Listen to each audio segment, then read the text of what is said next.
Bentrok di kawasan Matraman, Jakarta Pusat antara warga setempat dengan warga Ambon di ibu kota pada Ahad 26 Juli 2026 dikhawatirkan akan melebar.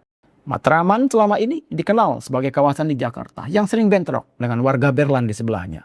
Sementara warga Ambon di ibu kota sering menjadi topik berita dan perbincangan di media sosial.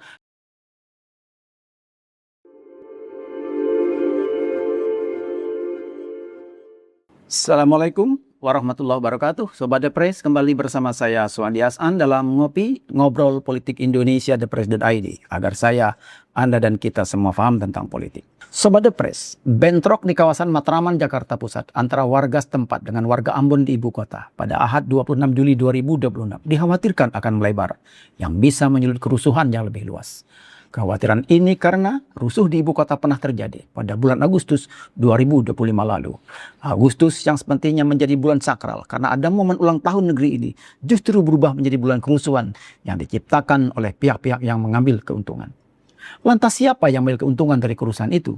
Pertama, pihak-pihak yang kasus hukumnya sedang berjalan atau pihak yang keburukannya di masa lalu sedang menjadi perbincangan publik. Mereka tidak mau kasus dan keburukannya itu terkuak yang membuat mereka dikenal dan dikenang sebagai orang bermasalah yang berkontribusi terhadap kerusakan negeri ini. Karena itu perlu sesuatu yang bisa mengalihkan perhatian publik agar tidak fokus dengan kasus hukum dan keburukan mereka yang sedang dikuak itu. Rusuh massa adalah pilihan yang diciptakan agar publik tidak fokus dengan masalah keburukan itu.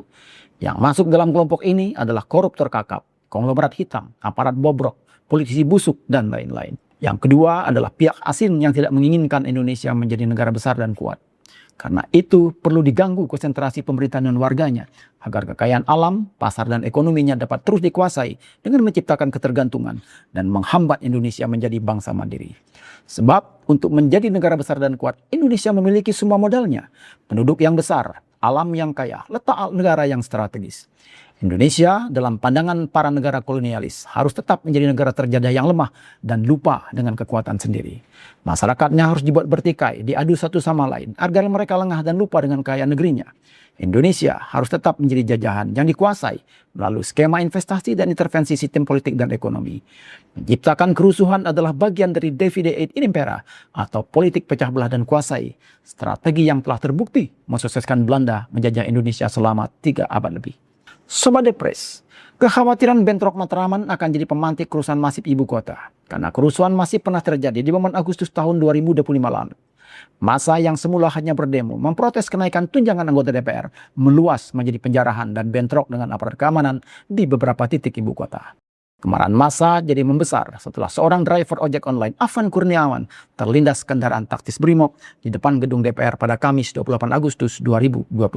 Fakta-fakta yang ada di lapangan dan pengakuan mereka yang ikut dalam aksi itu menunjukkan adanya aktor intelektual yang mengatur dan memasok dana, serta operator lapangan yang menggerakkan massa dari daerah menuju titik sasaran di Jakarta. Pertanyaannya, mengapa yang diadu itu warga Matraman dengan warga Ambon di ibu kota? Sebab kedua kelompok ini memiliki rekam jejak sebagai kelompok yang gampang disulut kemarahannya. Matraman selama ini dikenal sebagai kawasan di Jakarta yang sering bentrok dengan warga Berlan di sebelahnya.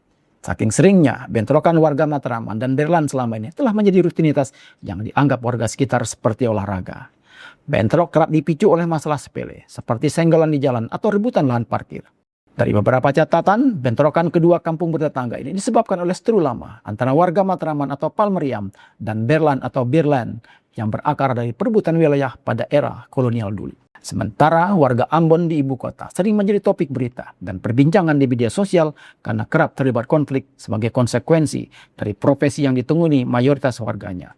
Dan Ambon sendiri telah menjadi sebutan untuk identifikasi warga Indonesia Timur yang berasal dari Maluku, Sumbawa, dan Nusa Tenggara Timur.